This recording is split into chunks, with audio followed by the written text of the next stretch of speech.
may na-match ka ba? Anong sabi ng balita?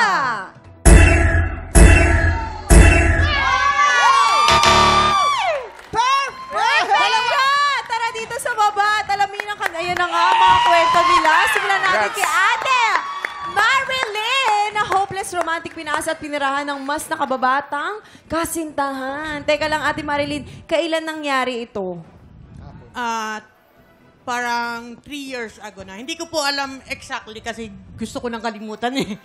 So, parang sa tansya ko, mga 3 years ago na. 3 years ago po. Ang tanong ko lang po, gaano po kalaki ang agwat ninyo sa isa't isa? 11 years po. Ayan. 11 years younger siya. Tanong lang ako, Marilyn.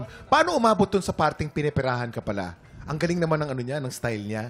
Paano ka in-style? Actually po, buong buhay na nagsasama po kami, ako pong gumagastos sa kanya eh. Ilang years lahat, po ba lahat kayo? po, yung almost 2 years po. Oh. Ay, oo. Parang ang namin Same po. nakaka-relate sa'yo. Ate Marilyn, magbigay ka ng isa sa pinakamahal mong naibigay. Magbibigay din kami. Puso niya ang pinakamahal na nabigay niya. Buhay ko po, actually. Ate Marilyn. Hindi, Ate Marilyn, tanong ko lang. Paano nasabi niyo nung tama na hanggang dito na lang? Kailangan ko nang iwala ito kasi Ano yung pinakahuling ginagamit na lang. nangyari Oo. na pinaka-last straw? At sinabi mo, Ganun tama yung babae. na. Kasi pag napagod ang babae at nagalit, ayaw na Ayaw talaga na, niya eh. oo. Pagod na ako eh.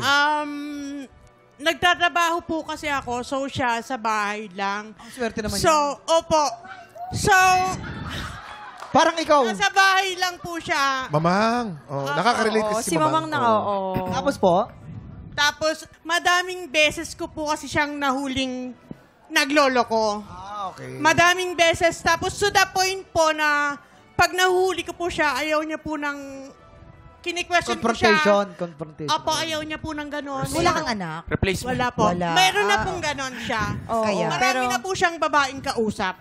So, Kasi alam mo, time, pag kung may anak siya, doon niya ibabaling sa anak niya yun eh. Yung oras, imbis na gaganti rin siya. Doon, kasi ako ganun ang ginawa ko. Di ikaw, lumandi ka, dito ako sa anak ko. Totoo yan. Oo. Tama Pero yan, maraming salamat, Ate Marilyn, sa pagbahagi ng iyong kwento sa amin. Thank you so much. Dito naman Thank tayo you kay po. John. Si John, nakakabilib ito talaga. Dati Hello siyang po. janitor. Accountant na ngayon! Oh! Pero anong age po kayo nagsimula magtrabaho, sir? At pagiging janitor ho ba yung una niyong trabaho? Bali, nung graduate po kasi ako nung high school, dahil po sa hirap ng buhay, naisipan ko pong tumulong sa magulang ko. Kaya naganap po ako ng mga racket para dumagdag sa mga bayarin namin, sa gastusin, sa bahay. Hanggang sa na-hired po ako sa isang agency na kung saan janitor po. Naglilinis po ako sa isang university. Then, hindi ko po akalain na after ng ilang years, magtatrabaho na po ako sa isang university. Pero this time, bilang accountant na po. Diba? Nakaka-proud. Alam mo, yun talagang, yung salitang kahirapan, ang katapat niyan, kasipagan, diskarte. Tama yan, Mama. Diba? Tsaka tiyaga din talaga sa buhay. Diba, no? Opo. Oo. Anong advice mo sa mga kagaya mo na may pinagdadaan ng ganyan? At nangangarap. Ang advice ko lang po is, kung ano po yung goal nyo, mag-focus po kayo doon para hanggat hindi nyo pa siya naaabot, tsatsagain nyo siya.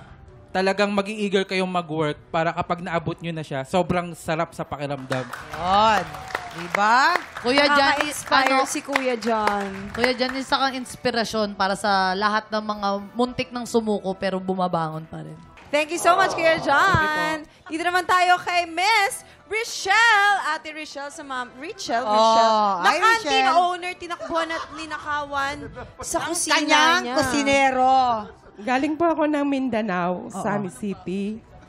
Tapos nagtayo po ako ng kantin dito sa Manila. Tapos po, nagtiwala po ako sa isang tao na tinuring ko po siyang kapatid. Tapos po, namatay po kasi ang aking nanay. Ngayon, pagtiwala ko sa kanya ang pera ko, iniwan ko sa kanya ang benta sa tindahan, lahat po. Tapos umuwi po ako ng probinsya namin kasi po may patay po kami. Nung sinabi po sa kapatid niya sa akin, katiwala ko po din, tao ko po din, Ang sabi ate, balik ka na dito sa Maynila dahil po ang pera niyo po ay wala na, paubos na po. Lahat ng iniwan mo dito sa kantin mo, palubog na lahat.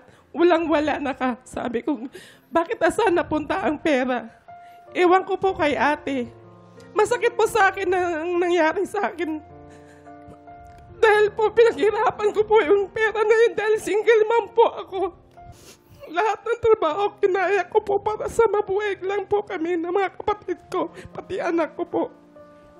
Kaya masakit po talaga. Miss Richelle, yung po bang taong gumawa sa inyo na yan, may contact pa po kayo sa kanya? Wala na po.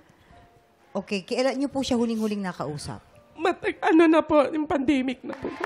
Ate Richelle, nakabangon ka na ba dito? Bangon lang po. Lalaban lang po ako hanggang buhay pa ako. Ganyan Yeah, ang ganyan. recovered. Alam niyo, nung pandemic, marami talagang nagsumubok maghanap buhay, lumaban sa buhay, kahit na marami nawalan ng trabaho. And marami din na scam. Kasi lahat po ng bawat sentimo, patak po yan ng pagod, hirap, luha. Tignan mo si ate, di ba, single mom pa.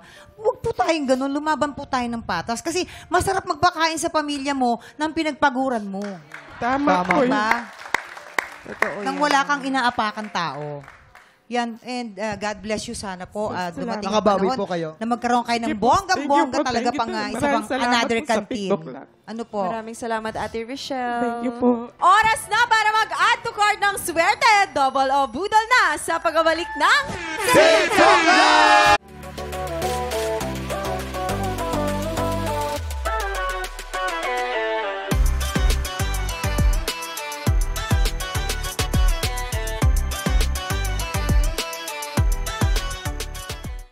Big Tropa, pinanood mo hanggang sa dulo itong video na ito? Abay, very good ka!